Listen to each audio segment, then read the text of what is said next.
Olha, e quem vai trazer mais informações sobre esta matriz de risco que o governo vai se basear para exatamente estabelecer a evolução do isolamento social controlado é a repórter Maria Maciel. Mais uma vez para você, Maria, boa noite. Vamos trazer e detalhar como é que isso vai funcionar daqui para frente, né?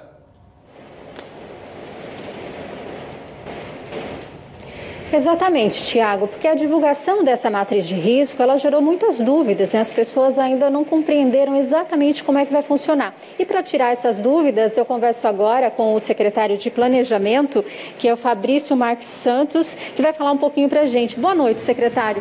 Como é que vai funcionar essa matriz de risco? Ela serve como um parâmetro? Na realidade, o Estado hoje, ao publicar a matriz de risco, ele dá publicidade às regras que ele tem utilizado para a tomada de decisão, com base eventualmente na transição de fases do plano de distanciamento social controlado que o Estado já deu publicidade há alguns dias e hoje a gente explicita quais são os parâmetros. Na realidade, o Estado, acompanhando a tendência mundial, o Estado escolheu 3 eixos estratégicos a observar para a tomada de decisão, que é a capacidade hospitalar do Estado, que é a evolução epidemiológica de óbitos semanal por semana epidemiológica e a taxa de crescimento de casos de Covid-19 em Alagoas. Então, nós usamos aí 3 áreas estratégicas com 6 indicadores. Esses 6 indicadores a gente está observando, cada um tem faixas que a gente entende como de risco controlado, de risco médio, de risco moderado, de risco alto para a tomada de decisão do Estado no momento em que eventualmente o Estado for fazer as transições de fase no plano de distanciamento social controlado. E isso não dava para ser feita, essa análise dia a dia, tinha que ser semanal. A gente tem até o exemplo, né, da última semana que foi analisado, teve uma queda na taxa de letalidade, mas isso não significa que a semana seguinte se comporte da mesma maneira, por isso que tem que ser feita essa análise semanalmente.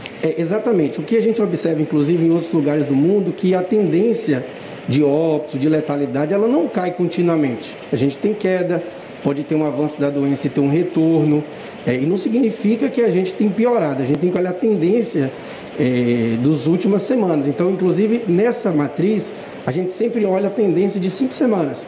A semana que fechou, a gente chama de semana epidemiológica, é a semana que vai de domingo a sábado, então a última semana epidemiológica fechada foi no dia 20 de junho, essa semana fecha amanhã, e a gente compara o resultado desta semana, a gente vai comparar isso a partir de domingo e segunda-feira, com as 4 semanas anteriores, para a gente observar se, do ponto de vista epidemiológico, a situação do Estado ou da capital, eventualmente, está melhorando ou não em relação à evolução da Covid-19 aqui no Estado. Quer dizer, então, que a gente só avança de fase se houver uma involução nesses critérios? Na realidade, eixos? A gente só avança de fase se a gente tiver uma evolução clara desses critérios, por exemplo, em relação ao número de óbitos, em relação à taxa de ocupação de leitos com respiradores, taxa de ocupação de leitos são parâmetros, taxa de ocupação geral do Estado, em relação à taxa de letalidade, que é o número de casos confirmados, número de óbitos em relação ao número de casos confirmados.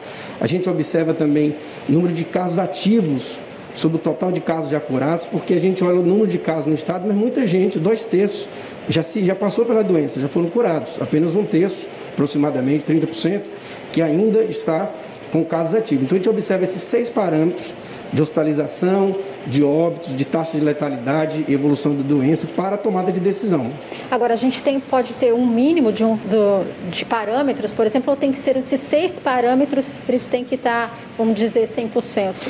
Na realidade, o que a gente hoje apontou e deu publicidade? A gente apontou que para cada parâmetro desse, quais são os percentuais que a gente entende, junto com a ciência, ideal para fazer um distanciamento controlado. Então, assim, o que a gente acha que seria, no mínimo, o ideal do ponto de vista de ter um distanciamento com risco controlado?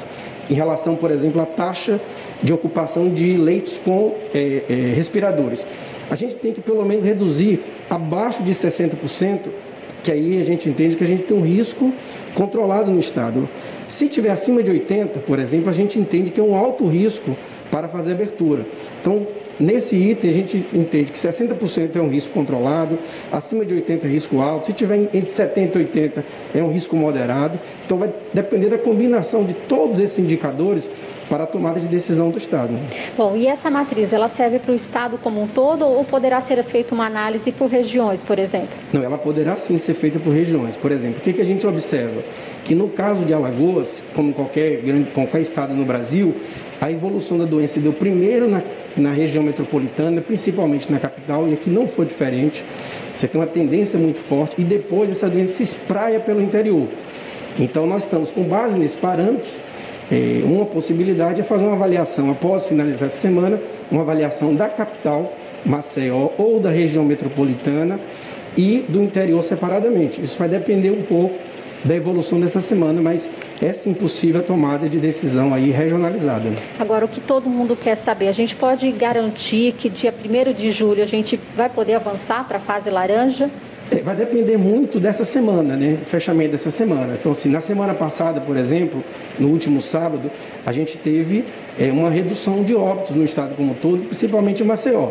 Claro que isso foi uma tendência. Essa semana pode voltar a aumentar, não significa que tenha piorado. A gente tem que avaliar a semana contra as 4 anteriores e, com base na classificação, observar, claro, ouvindo a ciência, ouvindo a área médica do estado e a Secretaria de Saúde, com base nessa matriz e nos resultados da semana, junto com a tua equipe técnica, vai apontar aí para o Estado a direção de abertura ou de prorrogação eventual de mais um tempo aí para sustentar esse momento que a gente está vivendo.